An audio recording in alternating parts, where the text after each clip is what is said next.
Right after the Christmas story, Matthew interrupts what he's saying to talk about a guy that most of us have never heard of. His name is Archelaus. And if you skip over his name, it's like the normal thing you do in the Bible when you get to a name that you've never heard of before and seems unimportant to you. I'm looking at you, Quirinius, in Luke's account. But if you know who he was, then him being mentioned by Matthew, you start to realize that he's actually an important part of Jesus's whole life, or at least part of setting Jesus's life in a direction that it wouldn't have gone otherwise. Joseph's decision to raise Jesus in Nazareth instead of Judea all of a sudden makes a whole lot of sense, making it so that one obscure Roman political appointment ends up shaping history, and in particular, the life of Jesus. Once Joseph is ready to have his family leave Egypt, he's going back to Israel, but it says that he was afraid to go back to Judea. And the reason Matthew cites is because Archelaus was reigning in Judea. Now, there are some things that we need to know about Archelaus that are important for highlighting. Herod the Great, the one responsible for the whole genocide when Jesus was born, he's dead.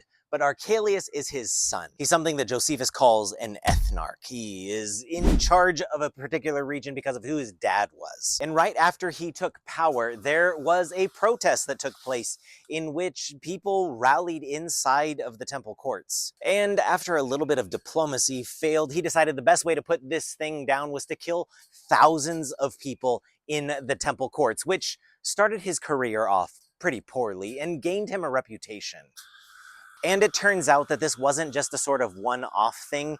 He was so notoriously cruel that Rome ended his reign after about 10 years. Look, if Rome thinks you're too cruel, you're probably doing something wrong. So Joseph's coming back to his homeland after fleeing to Egypt. He just escaped one Herod, and after he's considering coming back, he realizes, oh, the next Herod might be just as bad, and so he decides to settle down in Nazareth instead of settling down in Judea. So Joseph's fear that Matthew mentions here in the story isn't just a random detail that Matthew is adding for flavor to the story, but rather it's a historically grounded detail. It grounds the account in history, but Matthew sees it as more than just historical information. He sees this piece of information as significant. To Matthew, it's significant because this is, to him, a fulfillment of prophecy.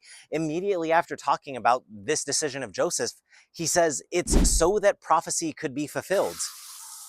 Because Joseph wants to settle down in a place that would be quiet and further away from danger, where Herod Agrippa is reigning, and he's not a super great guy, but a lot more stable than Archelaus. Joseph's desire to take care of his family and raise his son in a safe place leads them to Nazareth, where Matthew views this as fulfilling the prophecy, he shall be called a Nazarene. So many mosquitoes.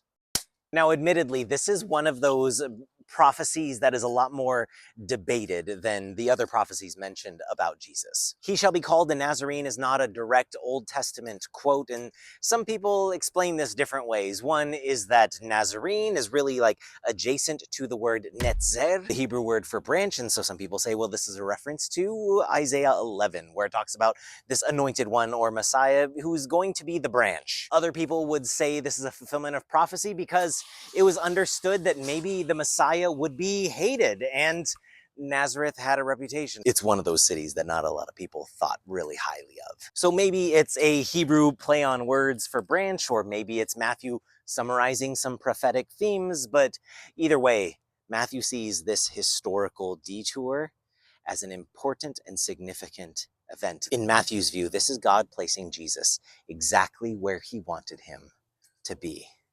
And whichever way you take it, Archelaus sort of ends up being that historical domino that puts Jesus right where he needs to be raised where he was, so that God could do the thing that God wanted to do through Jesus and his life.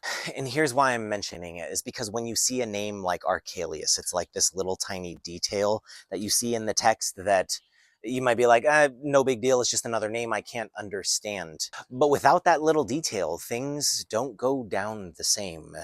That thing is not there by accident, it is there on purpose. Which I think teaches us two things. The first thing is that when you're reading scripture and you are tempted to overlook a small detail, don't overlook it. I mean, I'm right there with you. I overlooked this name probably 30 times before actually pausing and be like, who is Archelaus and why would Joseph be so afraid of him? So when you're reading scripture, pay attention to those small details because there's meaning and significance baked into every single word in there. But I think if you fast forward 2,000 years to today, I think we see the same thing happening in our own lives. There might be tiny little details that you think are insignificant, but maybe those very little details in your life and in the lives of people around you and the things going on in history are actually important little dominoes that are leading to God doing something big and beautiful and amazing. So we need to pay attention to what's happening around us. There's nothing that is insignificant. So let's pay attention to the things going on in the pages of scripture and also pay attention to the things going on in our lives as well. Maybe there's an Archelaus in your life and he's there for a reason so that God can accomplish something through you in the same way that God accomplished something super significant through Jesus.